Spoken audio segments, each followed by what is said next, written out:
Hey, what's up, everybody? This is Gary Holt from Exodus and formerly from Slayer, and you're listening to The Razor's Edge.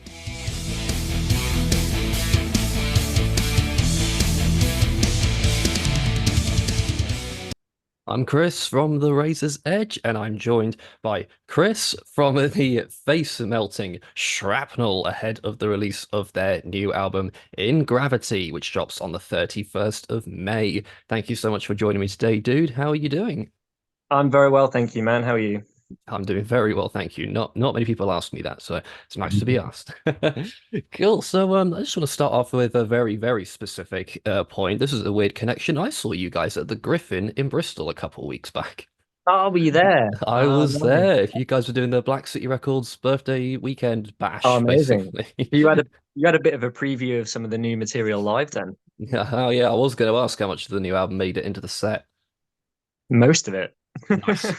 We kind of used that show and a show the following weekend to road test some stuff. So that was the first outing for all but three songs from the new record. Okay, awesome.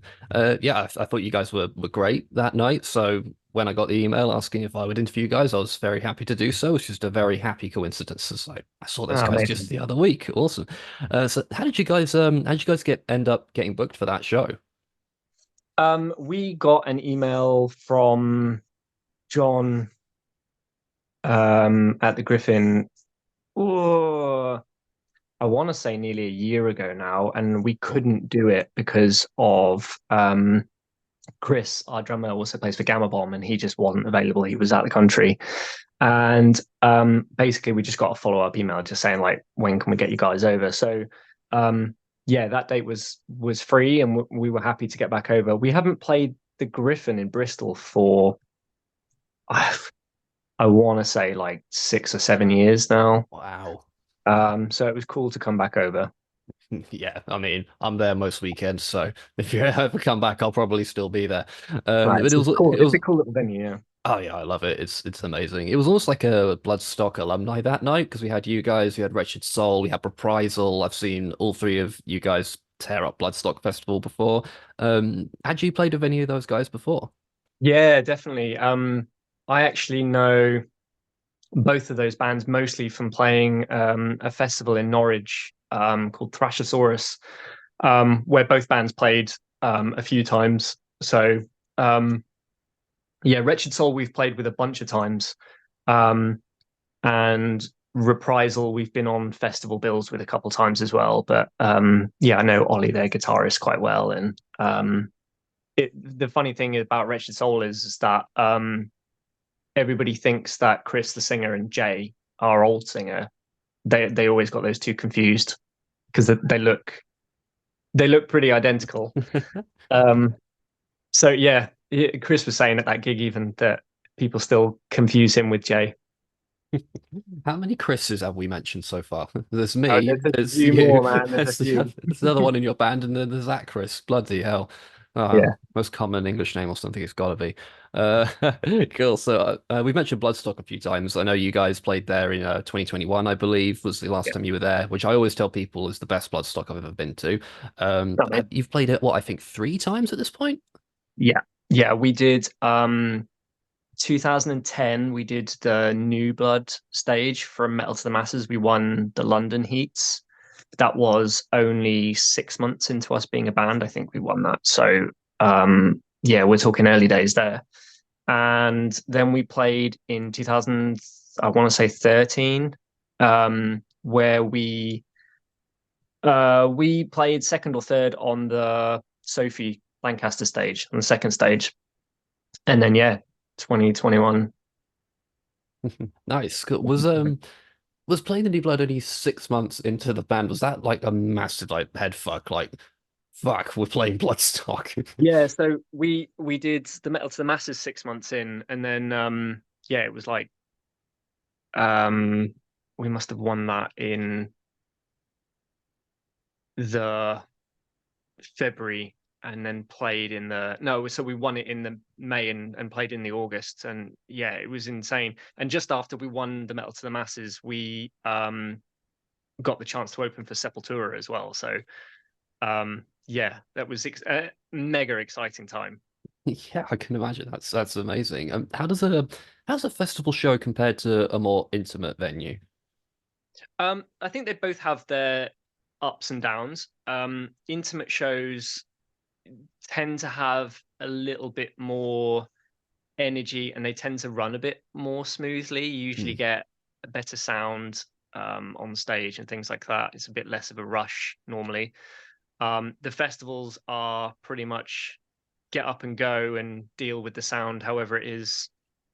Um, but I must admit that the second time we played the Sophie Lancaster, so the last time we played Bloodstock in 2021, was one of the liveliest crowds that we've ever had.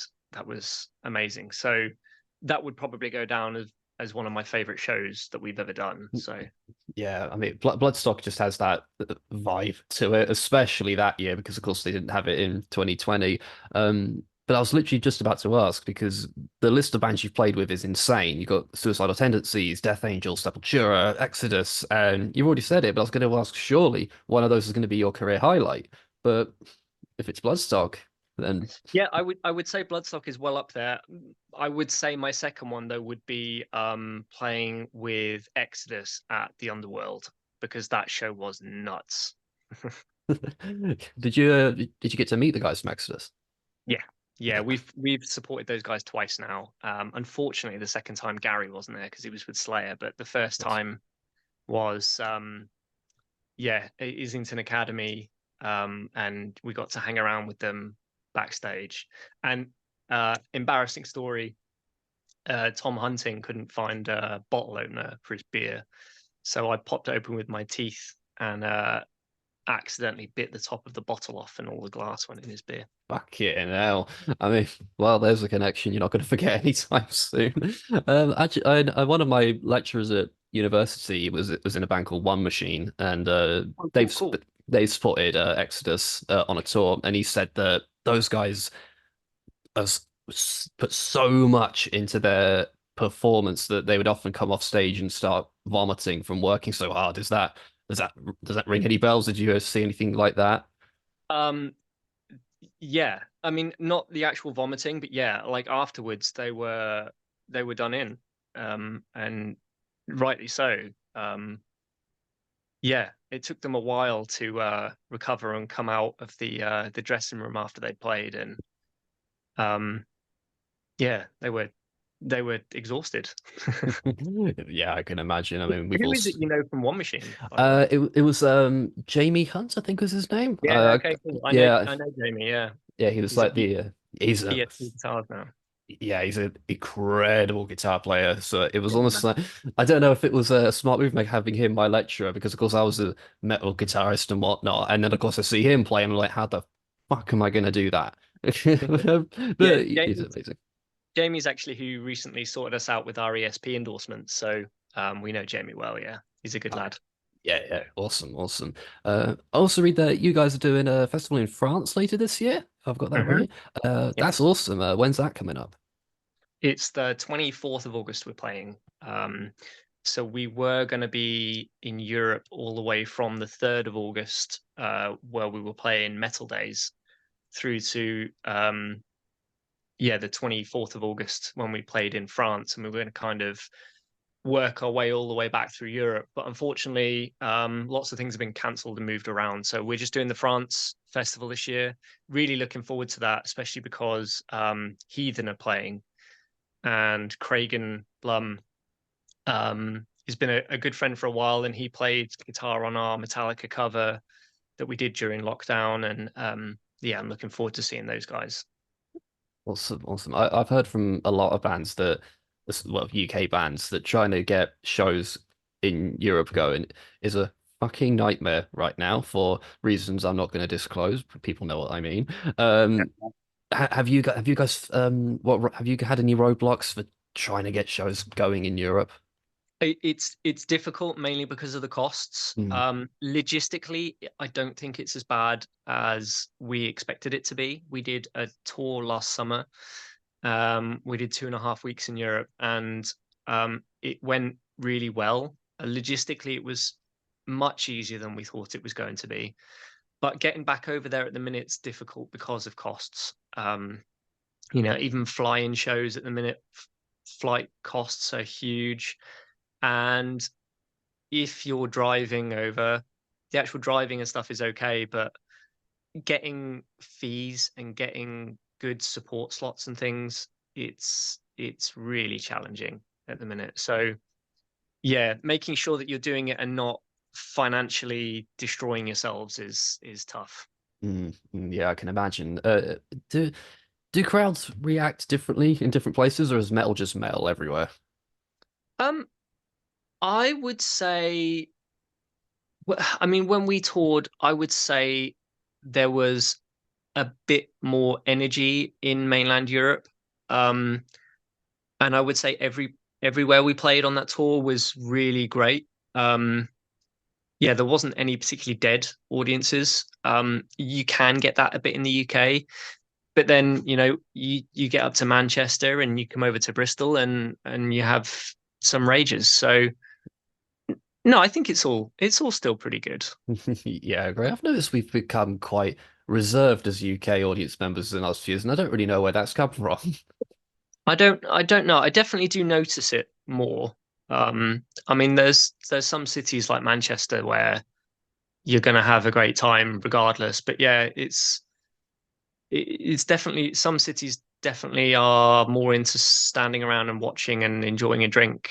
And maybe that's a COVID thing. I don't know. Maybe, yeah, who knows? Yeah, yeah, fair. Maybe it's because drinks are so expensive now. People can't get all Yeah, tipsy and riled up like they used to.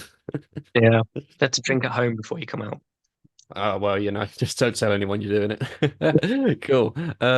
Anyway, so let's dive into the history of the band a little bit. So, Shrapnel's first release, I think, was an EP back in 2010, if I've got that right.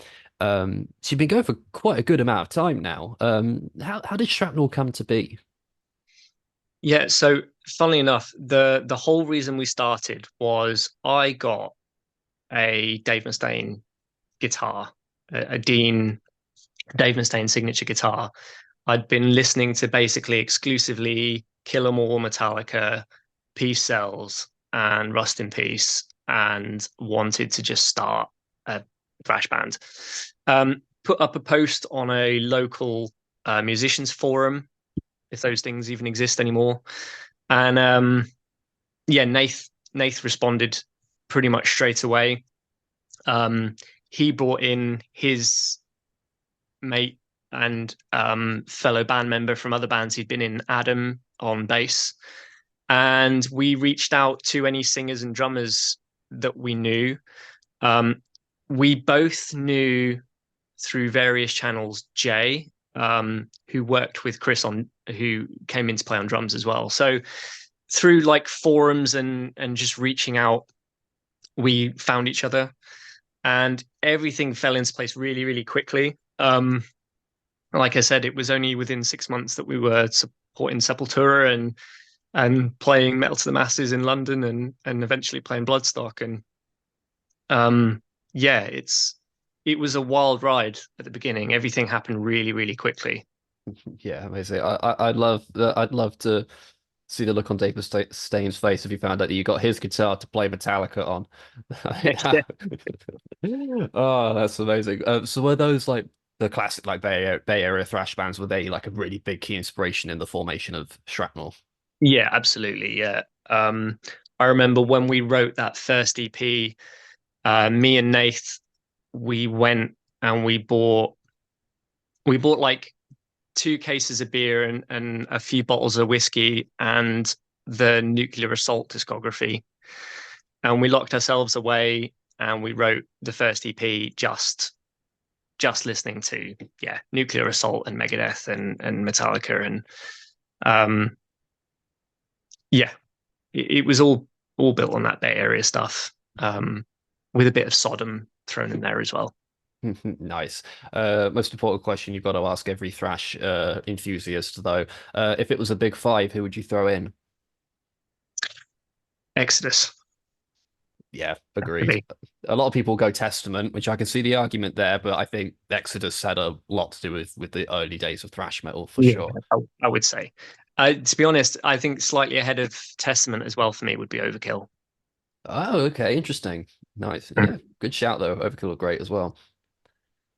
Cool. So, as we mentioned right at the top, you guys are soon to release your fourth full-length album in Gravity at the end of May. Congrats with it, by the way, dude. It is a fantastic album. I tell everyone I talk to that I love their work, but I genuinely mean it this time. I mean it every time. But I seriously loved this one. It's a mind-blowing album. Thank So you. that's all right. How long have you been working on this one? It's quite the meaty album at 12 tracks. Then again, all your albums are around the 12 track mark, I think. Yeah. So the last one so the actual record's going to be 10. So I don't know if you've got two bonus tracks there, I might but well have done. Yeah. yeah, the last one we found to be too long. And when we were putting Palace for the Insane out, um, we had some issues with it, and it wasn't exactly the way we wanted it to be. So we started working on the new record really quickly afterwards.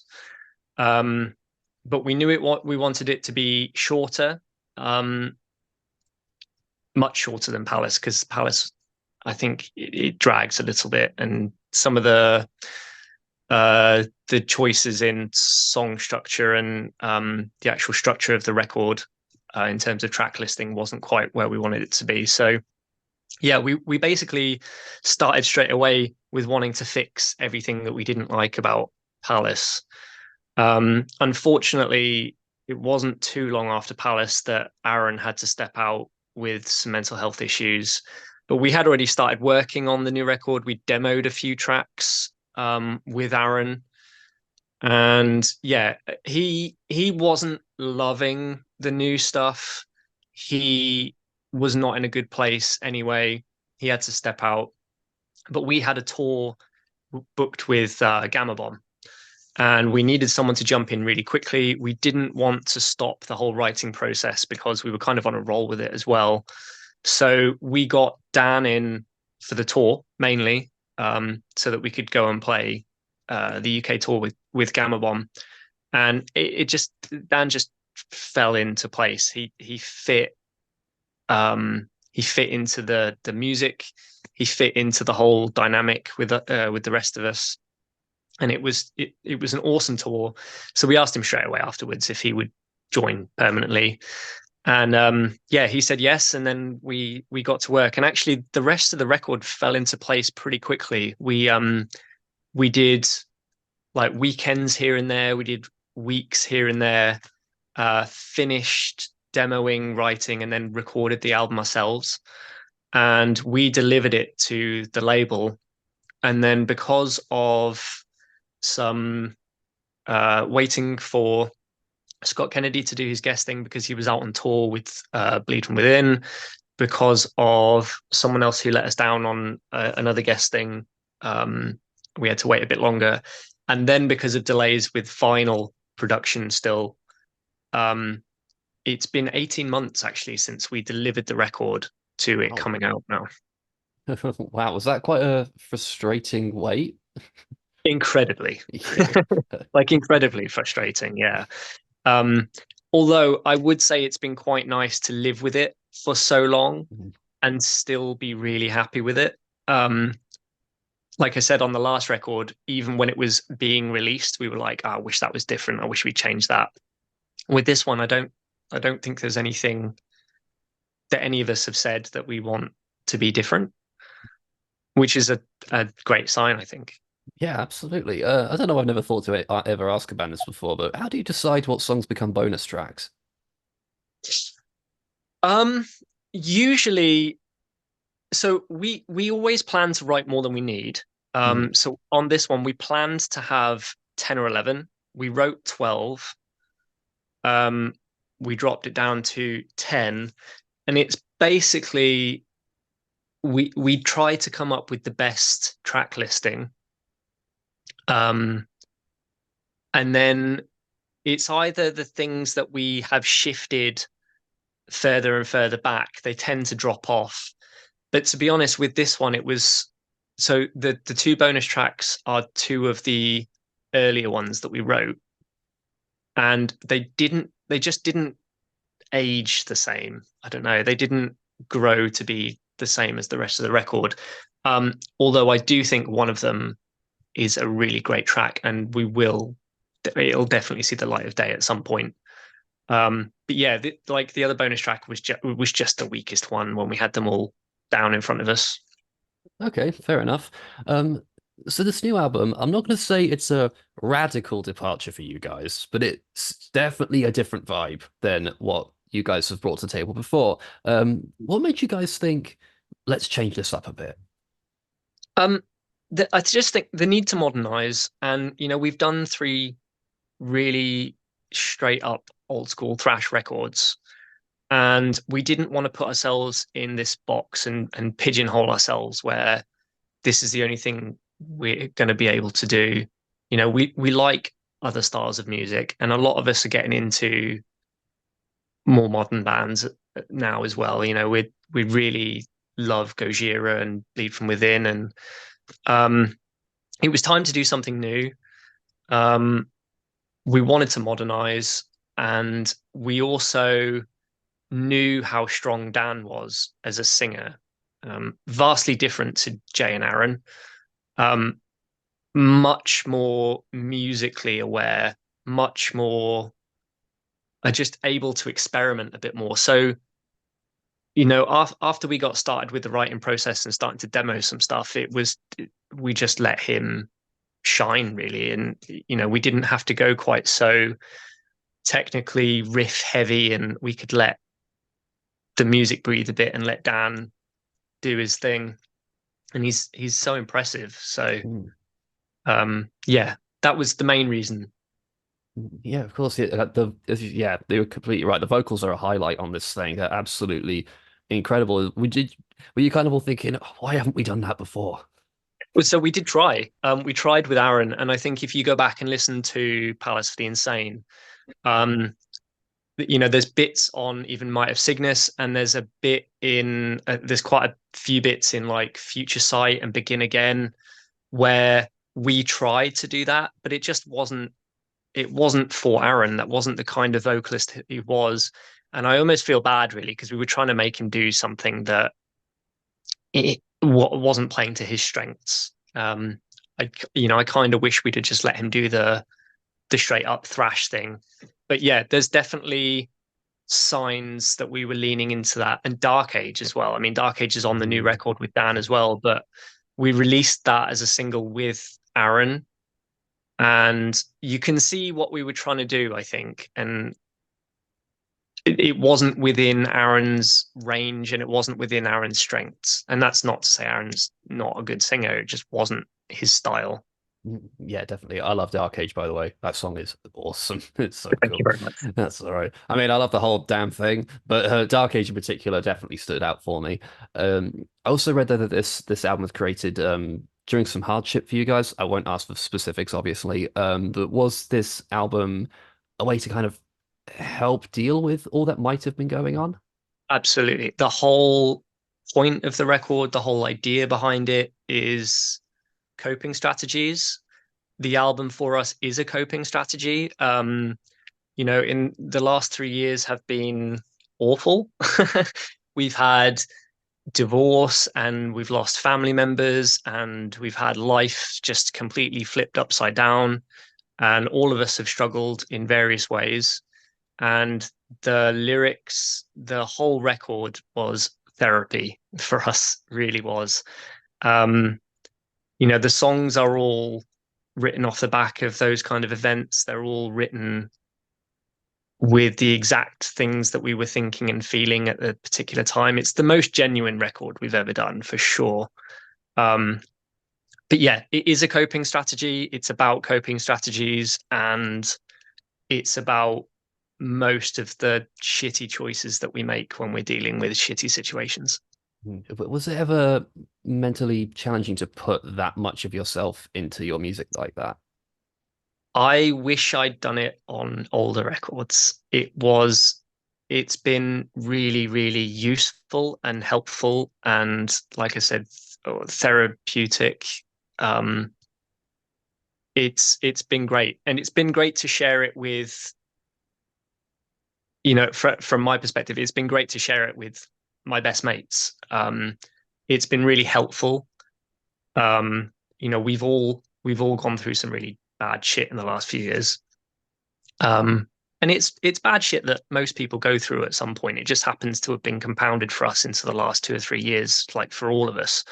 So yeah, it's been easy to do actually, and it's been nice to make things more personal and more real. And like I said before, we didn't want to kind of do the same thrash record again that we'd already done on the last three, and we didn't want to kind of retread those tropes and that generic thrash thing, death and bombs, and we wanted to move on a bit. And it's almost been helpful for the musical content to go through all this crap. But yeah, I think the outcome is the most genuine and sincere record that we could have put out. Sure. Would that more, I guess, got like that mental introspective approach that you guys put into this music. Do you think would that have worked had you stayed pure thrash metal? Do you think? No, I don't. I don't know. I think sometimes that's a hard question. I think sometimes some of those things can just come across as hostility and anger at these things, and the album's so much more than that. There's some bits on this record that are quite hopeful, and I think overall it's a heavy record, but I think it's much deeper than that. And I think for me, thrash has always been a cheeky genre. It's aggressive, and it's sharp, and it's a place to be like witty and aggressive and yeah, quite angry with stuff. So I don't think it would have translated the same had we have stuck to the thrash guns quite as closely. Okay, so the more epic sound in the music, did that inspire the themes of the album, or did the themes of the album inspire the change in music? Like which came first? I would. Is that another hard one? I don't know if I can answer that question. It seemed to just happen at the same time very naturally. I think with the idea that we were looking to modernize, with Dan being the vocalist he is, and with everyone kind of being on the same page with needing an outlet for going through a really hard time, it just happened. And I don't think one thing led to the other. I think they were both very much a natural thing. And I think that's why the album came together so quickly. It wasn't one thing feeding off the other, as far as I know. I think it was very much just a natural progression of everything. Okay, great. Is this new direction something that fans can expect you guys to be doing going forward, or is the future a bit more unknown? Well, I like the fact that we're not pigeonholed. I like the fact that after this one, we can essentially do whatever we want to do. And I think that was one of the big reasons behind having a shift. We didn't want to be in that box and be pigeonholed to, you have to be a thrash band forever now. I don't know, which is quite exciting. I think we're going to start working on the next record already pretty soon. We've down tuned for this one, so I imagine that there'll be similarities, but I think we'll see how far we can push things. We know now that we've got a vocalist who can do pretty much anything. We know that we can do most of the writing, recording, and everything at home ourselves. And we don't have a record label after this record, so we actually finish on Candlelight. So, yeah, I don't know. is the answer. We can Okay. go anywhere we like, which Fair is enough. exciting. Yeah, I can't wait for your power metal album in a few years' There time. we go. Maybe. Oh, that would be sick. Cool. I mean, and I have to ask, how did you get Scott Kennedy for Bleed From Within on this thing? Because it sounds amazing. Yeah, he does, doesn't he? Yeah, so we knew the kind of thing that we wanted. We didn't have Scott in mind at first. We loved the Shrines record. So yeah, I mean, maybe it was in the back of our minds or whatever, but we knew the kind of thing we wanted in that song at that particular moment, and we actually got a local vocalist to us who's Lee Margalen from Collapse the Sky. Absolutely incredible band.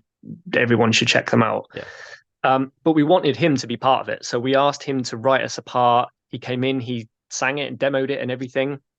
And there was someone else who I can't say who was supposed to be involved. Logistically, that just couldn't happen. Couldn't get them sort of nailed down at the right time to get the songs down.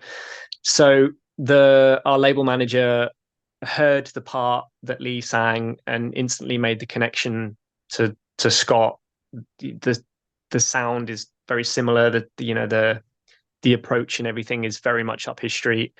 And Scott, yeah, finished his tour with Bleed From Within and sent that part over straight away. So we did have to wait a bit while he was on tour, which delayed us a little bit, but it was worth it. The part sounds incredible, and we're huge fans of their new record. So yeah, it's amazing to have him on it.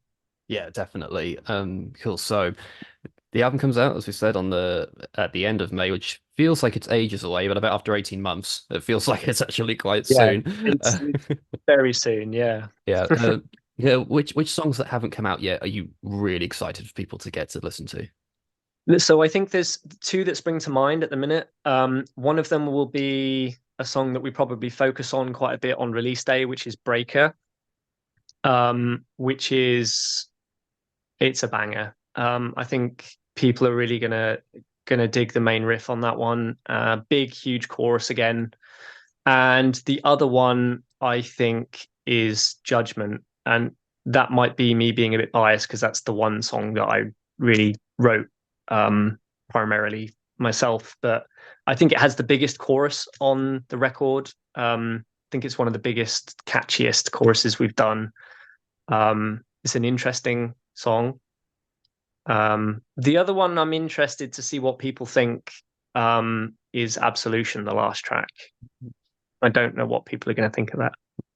Well, if that's not tantalizing people, I don't know what will. Just a Okay. little tease there. Cool. So, looking ahead for the rest of 2024, what's coming up for Shrapnel? What's the rest of this year look like for you guys? Yeah, so we were going to be really busy playing some festivals and stuff in Europe. Unfortunately, some of those plans have fallen through with cancellation of Metal Days. So we've had to shift quite a lot of our logistics over to 2025.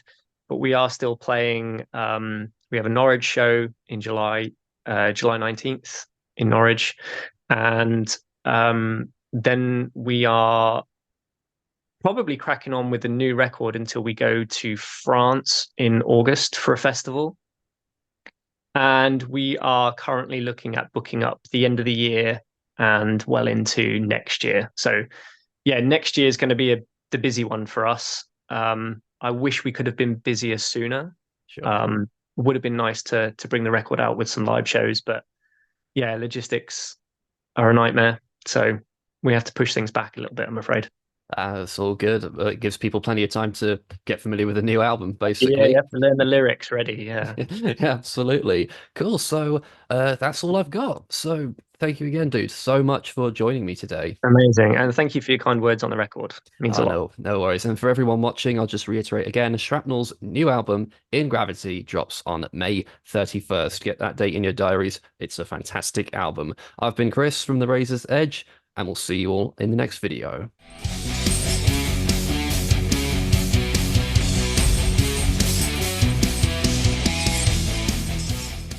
Thanks for listening. Make sure you keep up to date with all of our interviews by subscribing to our channel. For all the latest news, reviews, interviews, and more, head over to our website, www.therazorsedge.rocks.